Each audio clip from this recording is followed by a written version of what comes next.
Aujourd'hui, nous allons voir comment il est possible de valoriser ces matières organiques en appartement.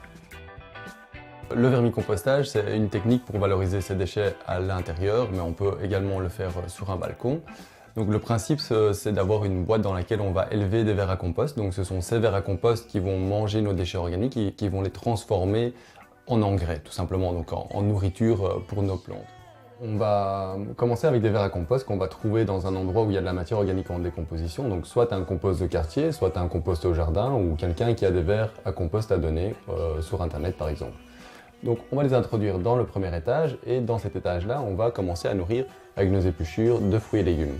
Marcs de café et sachets de thé sont aussi les bienvenus, mais contrairement au compost de jardin, n'y mettez pas vos épluchures d'agrumes que les vers n'apprécient pas. Quand l'étage va être rempli, on va prendre un étage vide et on va le mettre par-dessus.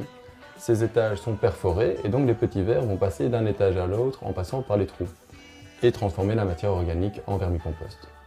En plus de ça, on va récupérer un liquide aussi, donc un engrais liquide qu'il faut absolument diluer parce que c'est vraiment très très fort. Donc on va le diluer 10 à 20 fois et avec ça on va arroser toutes nos petites plantes d'intérieur. C'est également très très simple de fabriquer sa vermicompostière soi-même avec tout simplement des seaux de récupération. Vous récupérez des seaux, vous faites des trous dans le fond, vous en gardez un intact pour récupérer le liquide et c'est parti pour votre élevage de vermicompost. Ce dispositif, vous pouvez le placer soit dans votre cuisine, soit sur votre terrasse, mais dans ce cas-là, faites attention aux températures.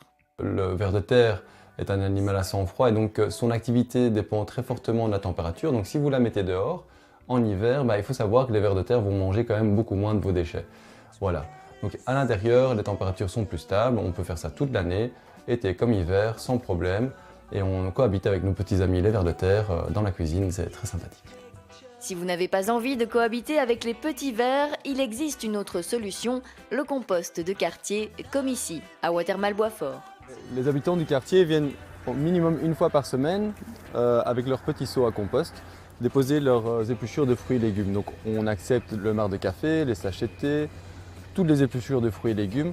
On va essayer d'éviter tout ce qui est viande, produits laitiers, restes de repas cuisinés. Il faut ensuite recouvrir cela de matière sèche pour éviter les mouchettes et les mauvaises odeurs. Quand le bac à compost est plein, on envoie un petit mail à tous les participants du compost de quartier et on fixe une date pour retourner toute la matière dans le bac d'à côté.